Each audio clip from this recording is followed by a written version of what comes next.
Hey, welcome back. I'm Elisha and this is UnCovered, a series where I take popular music and I reveal my tips and tricks on how to sing it. Today's installation is A Million Dreams, which I covered yesterday. You can watch it by clicking up here or down below. I gotta say, I think this might be a short video simply because I have no voice left in my little vocal cords.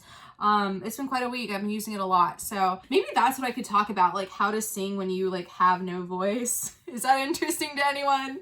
I don't know. I'll speak from my own experience. The reason I went to school to study how to sing is for days like today when I have no voice, I can fall back on the technique that I learned, and it's not like I'm incapable of singing, and it's a lot better than it would have been if I wasn't properly trained. So what that means for me is I sing a lot more in my head voice because it's stronger and healthier up there, and I took out a lot of the acrobats I would normally do with my voice. But getting into this song specifically, let's just go ahead and start at the beginning. Why not? It's a great place to start. The first few notes here, it's a very comfortable speaking range. Most adults speak, maybe a little bit lower, from like here to here is probably average.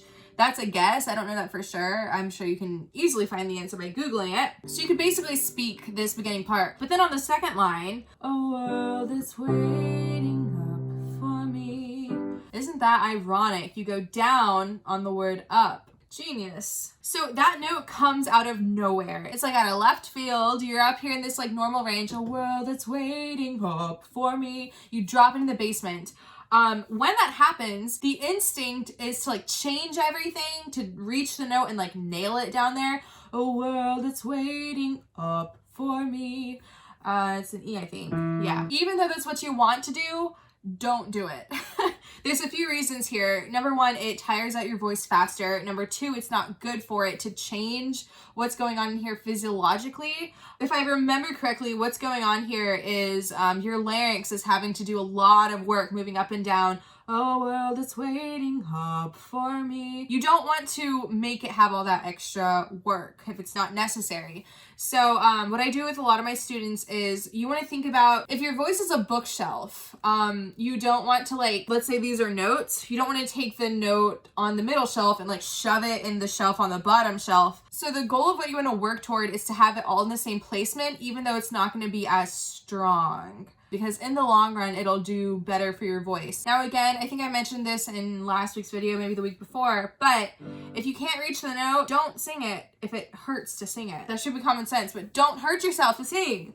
I promise you, it's not worth it. You want to keep your voice forever. So if it does hurt, through the door, through where no one's been before. You could do that. Where no one's been before. There's so many different variations, and this could be something that also makes the piece your own if you change the note, so keep that in mind too. Now, personally, what I struggled with the most is the pre-chorus. When I was deciding to record this song, I almost changed the key because of this pre-chorus. It's not just one note that pops out of nowhere like in the verse. It is consistently down there. They can say it all sounds crazy. And I could feel the things in here just not going where they should. So the best piece of advice I can give you here is to, again, not push. You don't want to say, they can say it all sounds crazy.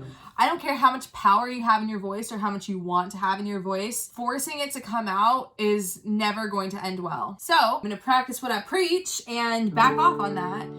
They can say it all sounds crazy. They can say I've lost my mind. Now in the chorus, I'm gonna go out on a limb here and say most people can sing this all in their chest voice. It's not an uncommon thing. It doesn't go too far, too high. It only goes up to a B. Most people can sing that, no problem. For me, today, that's a problem. And so what I've chosen to do, from the word night, I'm already in my head voice so that it doesn't sound like I'm shifting gears. 'Cause every night I lie in bed. If I were going to switch only when I need to, it would sound like this. 'Cause every night I lie in bed. might have sounded pretty much the same, but for me, I could feel the difference, and it's not just about the way it sounds, like hearing the gears shift, but it's feeling it inside my voice or your voice as well. So if you can feel like I used to think of it as like a light switch. If it's off in my chest voice and I switch it on for my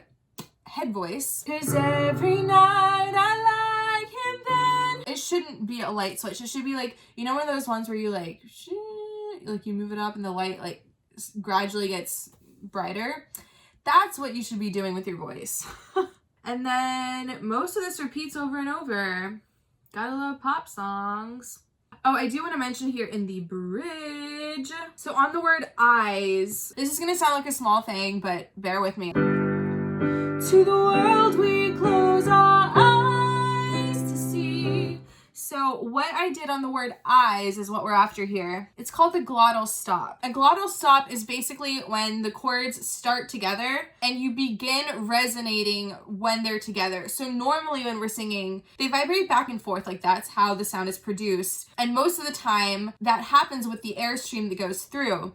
And so the air begins and then your vocal cords start moving. With a glottal stop, they start together and then eyes. I hope that makes sense. Then they separate. I feel like I didn't explain that very well, but hopefully you kind of get the idea. And it just goes back to the chorus and that's the whole song. But yeah, so that's gonna do it for today. If you have any other questions about anything I've said, you can leave them below and I'll be happy to answer. If you want to work with me one-on-one, I'd love to. You can DM me on any of my socials or send me an email. All of it is listed down below. Thank you for watching and I'll see you in the next one.